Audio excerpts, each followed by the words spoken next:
अस्सलाम वालेकुम। बेटा हम लोग 9th क्लास का मैथमेटिक्स पढ़ रहे हैं। उसमें अहम टॉपिक है मल्टीप्लिकेशन ऑफ मैट्रिसेस, यानी मैट्रिसेस को मल्टीप्लाई कैसे करते हैं। तो हमने 1.4 एक्सरसाइज शुरू है। क्वेश्चन नंबर 1 के 2 पार्ट हमने अपलोड किए हुए हैं। अभी क्वेश्चन नंबर 1 का तीसरा पार्ट कर रहा हूँ। ये मल्टीप्लिकेशन ऑफ वेक्टर बहुत अहम है। देखो मेरे बेटा, सबसे पहली बात ये है, सॉल्यूशन लिखेंगे। ये आपके पास मैट्रिक्स है 6 - 4 3 1 1 और 4 के। अब एक बात कहते हैं कि क्या ये मैट्रिसेस आपस में मल्टीप्लाई हो सकते हैं।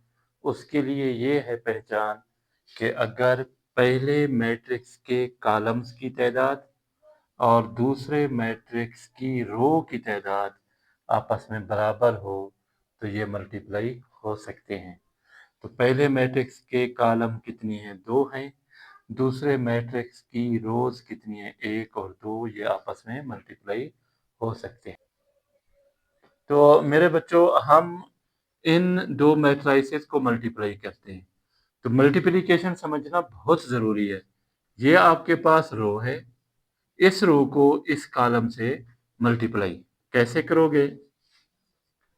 रो का फर्स्ट मल्टीप्लाई कॉलम का फर्स्ट, यानी 6 × 3, फिर प्लस लिखना। रो का सेकंड मल्टीप्लाई कॉलम का सेकंड, यानी -4 × 1, यानी इस रो को इस कॉलम से मल्टीप्लाई किया। फिर इसी रो को दूसरे कॉलम से उसी तरीके से मल्टीप्लाई करें। कैसे? रो का फर्स्ट कॉलम का फर्स्ट, थोड़ा गैप दे देना, 6 × 1, फिर प्लस लिखोगे। फिर रो का सेकंड मल्टीप्लाई कॉलम का सेकंड, यानी -4 × 4। यहाँ ब्रैकेट लिख देना, क्योंकि प्लस और माइनस इकट्ठे नहीं लिख सकते, ब्रैकेट में कंजर्व करना। मेरे बच्चों, 6 3 are 18, plus minus minus, 4 1 are 4, 6 1 are 6, plus minus minus, 4 4 are 16। अब 18 में से 4 निकालोगे 14, 6 - 16 - 10, ये आपका आंसर हो गया। ये आपका तीसरा पार्ट है। फिर हम लोग चौथा पार्ट करते हैं मेरे बच्चों। वो ये लिखा हुआ है कि 1 - 3 2 1, फिर दूसरा मैट्रिक्स है 2 - 1। शुरू में लिखा हुआ है कि इफ पॉसिबल, अगर पॉसिबल है तो मल्टीप्लाई करो। हम इसको चेक करते हैं कि इनकी मल्टीप्लिकेशन मैट्रिसेस की पॉसिबल है या नहीं है। पहले मैट्रिक्स के कॉलम्स की तादाद 2, दूसरे मैट्रिक्स की रोज की तादाद 1, ये आपस में बराबर नहीं है। तो हम एक सेंटेंस लिखेंगे, multiplication is not possible because, वजह भी बता रहा हूं, नंबर ऑफ columns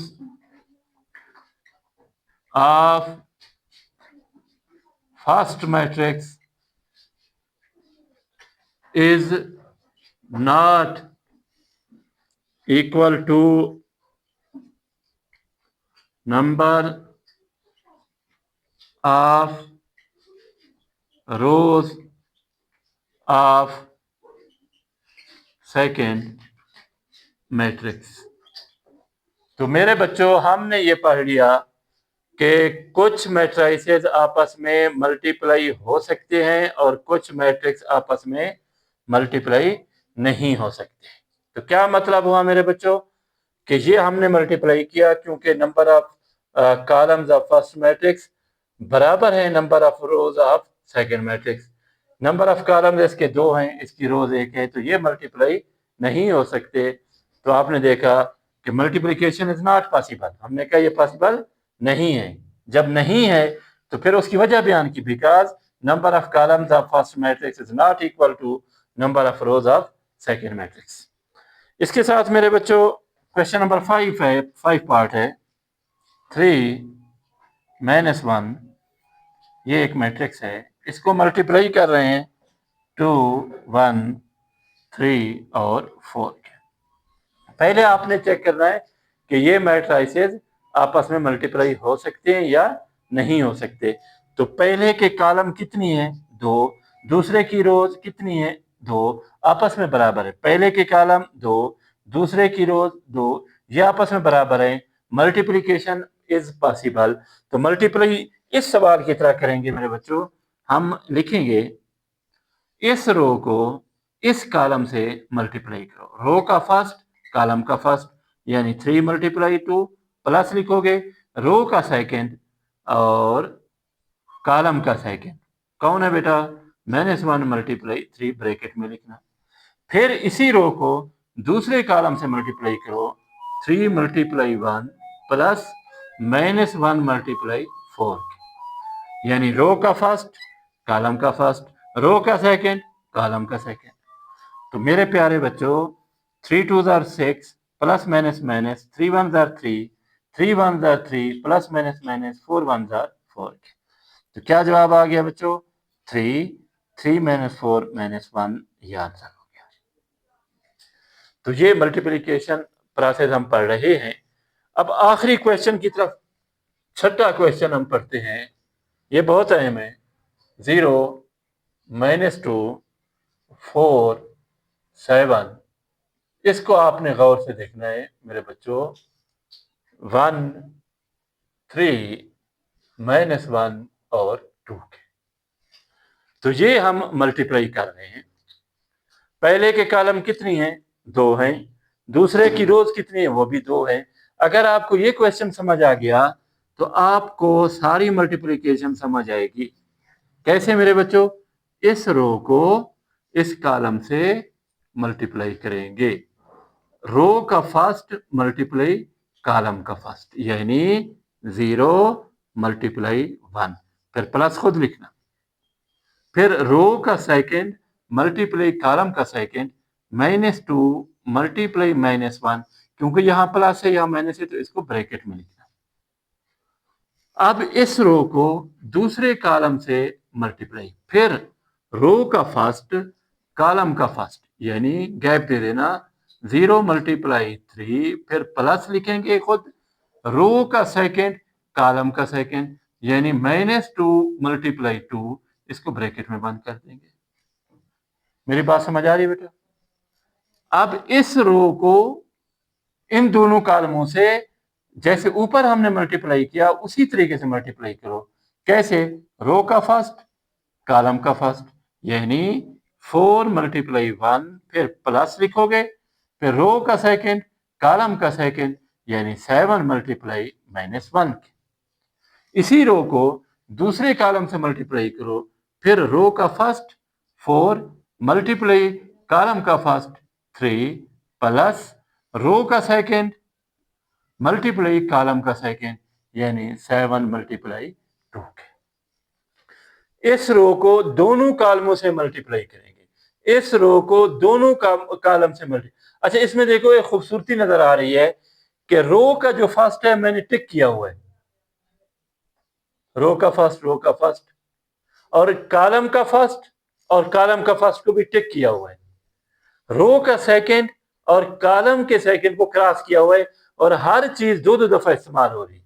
इसको गौर से देखें।